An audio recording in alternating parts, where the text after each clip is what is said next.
Hey guys! So today we're doing a little bit of a Q&A. So a little bit about us. People have said to us they want to know a little bit more about these guys, who we are as humans. We thought we'd pick some questions that people have asked us, as well as a couple of just general ones that kind of tend to be asked of travelers a lot. And here you go. Throw it up and you do what you will with it. All right. Without further ado. 20 questions. Go.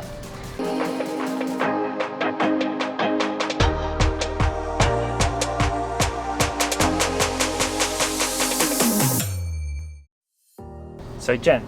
Yes. Did you save lots before you left? Are you rich? No, we're definitely not rich. No. I'm going to leave a really pointed pause there because that's a no with a capital N. We saved as much as we could before we left. We didn't actually save for that long because we didn't really have confirmation from work yet. So once we got that, then we started saving like mad people. We're actually going to do a whole video around finances because people ask us about that all the time around how we earn money and how we travel and all that kind of stuff. So we'll do another one about that, but we saved as much as we could and no, we're not rich. Have we been scammed, Mitchell? Once, kind of, that I know of. Had a police officer try and pull me up while I was riding around Bali. Oh, I forgot about that. Right at the start. And he got, I can't remember the exact denomination, but it was only like a couple of bucks out of me just to stop the bother. I was riding the scooter, pulled me up, looked at my license, dithered around. You know, he's like, oh, I'm gonna have to take you back to the police station, give you a ticket. And I'm like, what for? He couldn't really explain, and he was laying on like really broken English. We had heard prior to this that this is a scam that gets put onto particularly Caucasian foreigners. Yeah. He kind of wasn't going anywhere. I'm like, okay, well, you know, take me back to the police station then, and we'll do that, and I'll just get it sorted out there. And he's like, oh no, it'll take a very long time. You know, days and days. We'll have to take a scooter. We'll have to take a passport. And I'm like, well, that's fine. Let's just go sort it out. I want to, you know, get a proper ticket and everything like that. And he's like, no. It's too hard. And I'm like, oh, too hard. Well, then I'll go. And he just kind of dragged it on and on and on and on. And yeah, I ended up giving him some small amount, and he went. Okay, question number 3, Mitchell. What is at the top of your bucket list? Top of my bucket list. Do you have a bucket list? I don't technically have a bucket list. I don't plan through life that much, to be honest. You were going to say I don't plan on dying. Well, nobody plans to die. That'd be nice. Well, I really want to go to Mexico. I love Mexican food. That's true, he really does. Like really does. Really love Mexican food, so it's a big goal of mine to make it to Mexico. Yeah. If anyone from Mexico wants to get us there, you know, we're nobody, but I'm keen. Yeah, I want to go to Mexico. Okay, sweet. Mexico.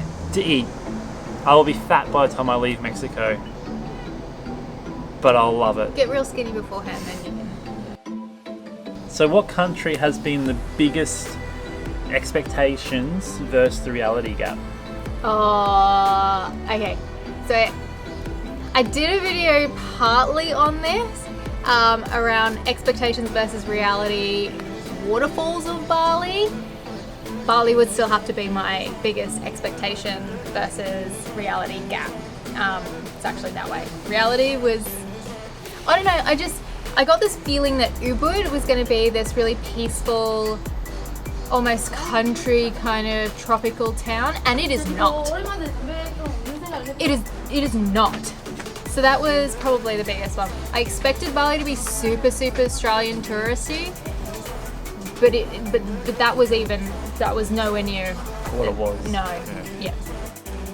So what has surprised you the most? Is it Bali? What has surprised me the most? I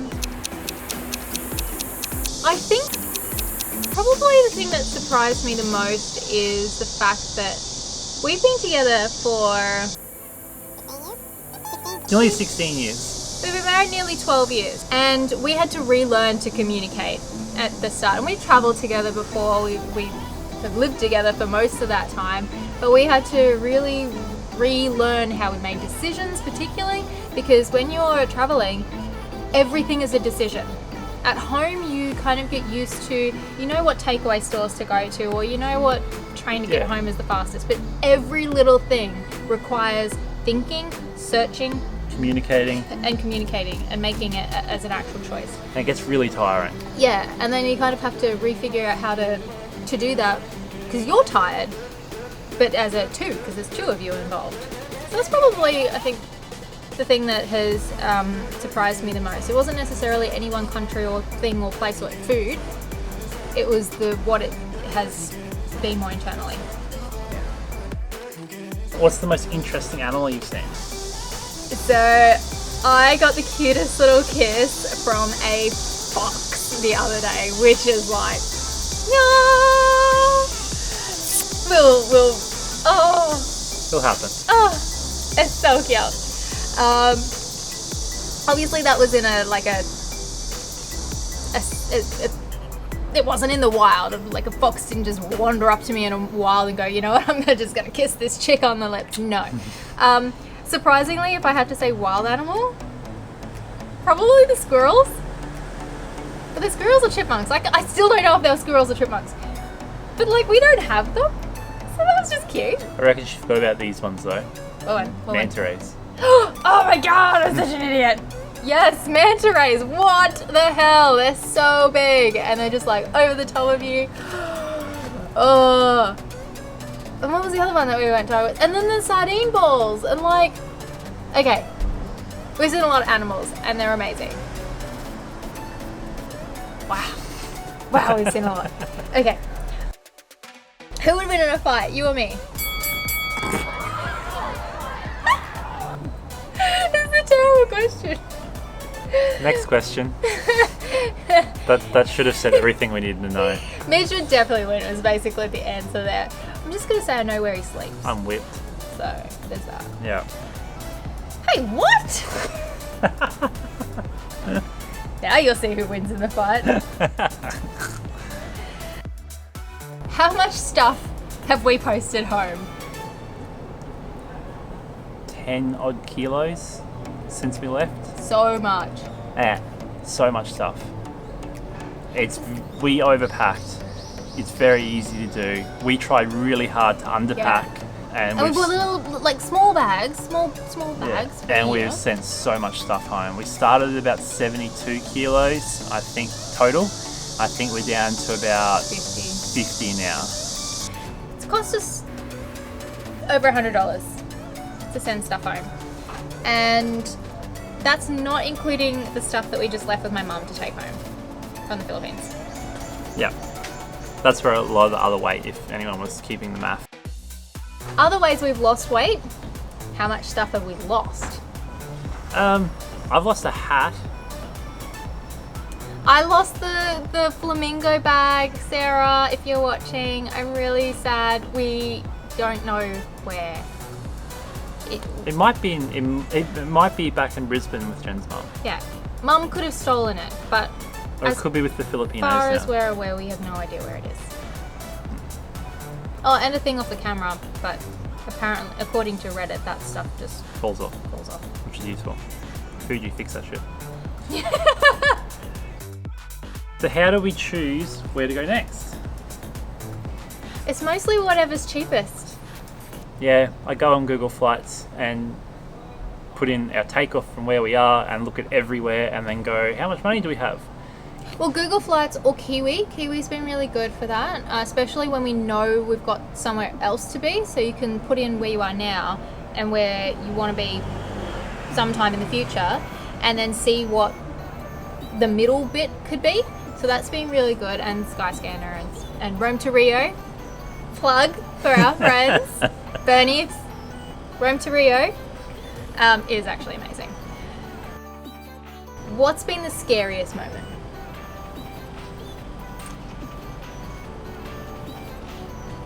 I think riding in the middle of a torrential tropical downpour down a hill on a scooter. And we didn't know where we were going. And that was a hill in the middle of Bali, so it's like stuff. It wasn't scary for me. I just trusted Mitch 100% and just hung on. I was more complaining about the 70k raindrops to the eyeballs. That was happening to me too. I was meant to be driving. Which country visited this year would you, if you had to live in, which one would you choose? Probably Taiwan. Yeah, I like Taiwan too. Surprisingly, it just Easy. kind of came out of nowhere, hey? What's the best food item you've tasted? The best food item. One item, One no item. options. Ah! There's been so many good foods. Choose one. There was this amazing glazed caramel pork thing that we ate in Indonesia. It's not remotely Indonesian, I don't think, but it was just... And there's also these like fluffy pancakes. I'm just gonna put it in there. Ooh, this is a good one. Biggest first world problem that we or you have encountered?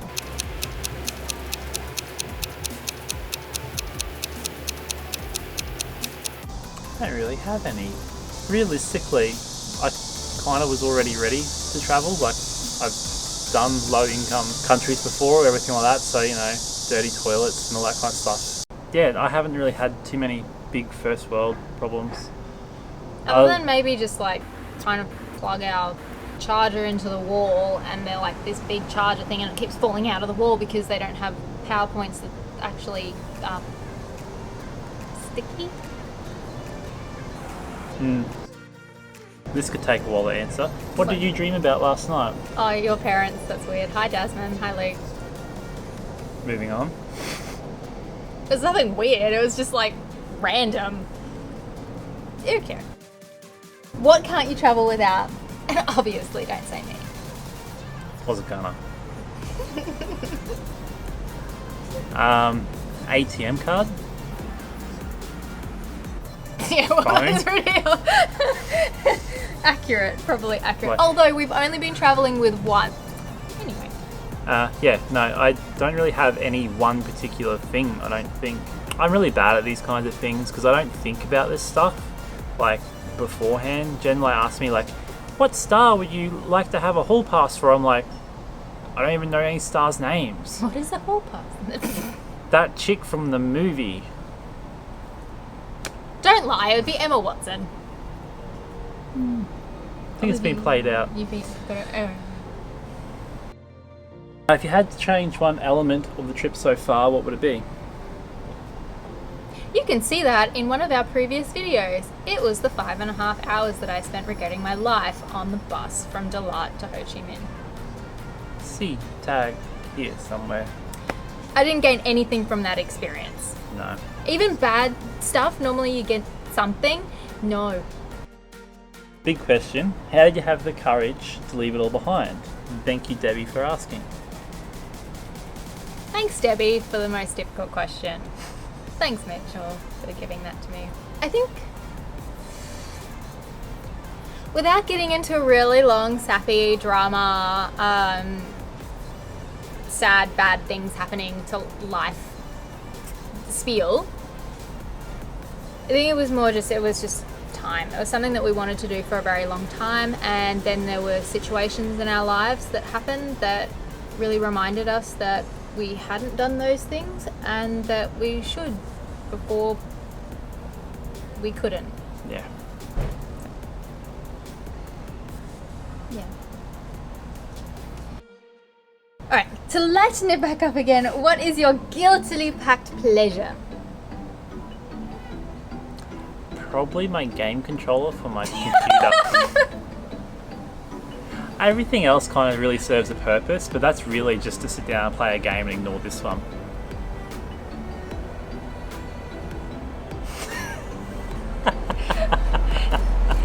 It got real sad and real savage really quickly. Any guys out there listening, you'll know this. Every now and then you need some time just to yourself. Hey, girls too, don't be sexist. Guys, the man cave, there isn't one out here. Prepare yourself.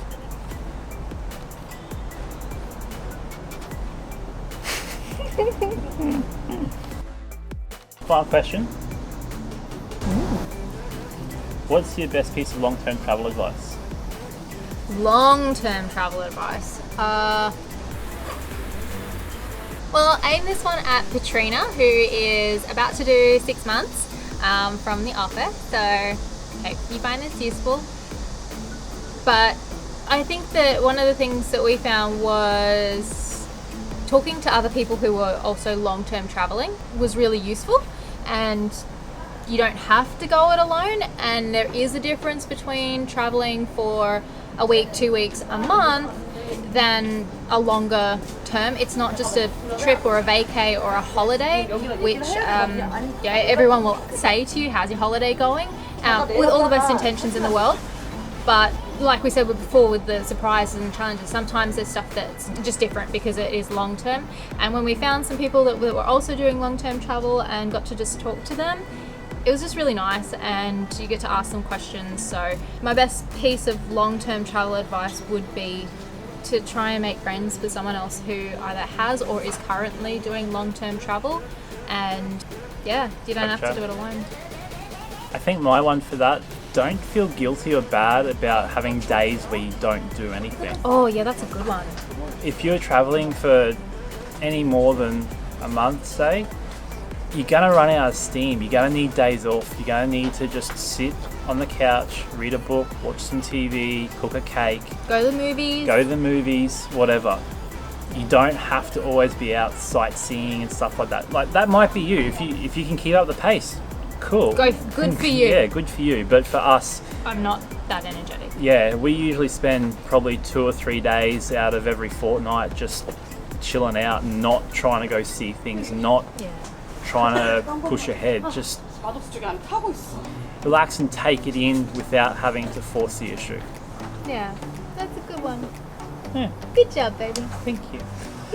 On that note, I think that's a really good note to finish it off. Not just because we finished our 20 questions, but also because I think that's a really good round out. Yeah. Good job, baby. So if you have any more questions, if you liked this, if you want to comment on something, you might have a different answer, or you have an answer to one of our questions that we've answered that you think should be, you want to just let us know, do so. Hit us up in the comments below, like the video, share it if you think that's a thing. Yeah, and, sharing is a thing. Sharing is caring. And we'll see you next time. Bye guys. Bye.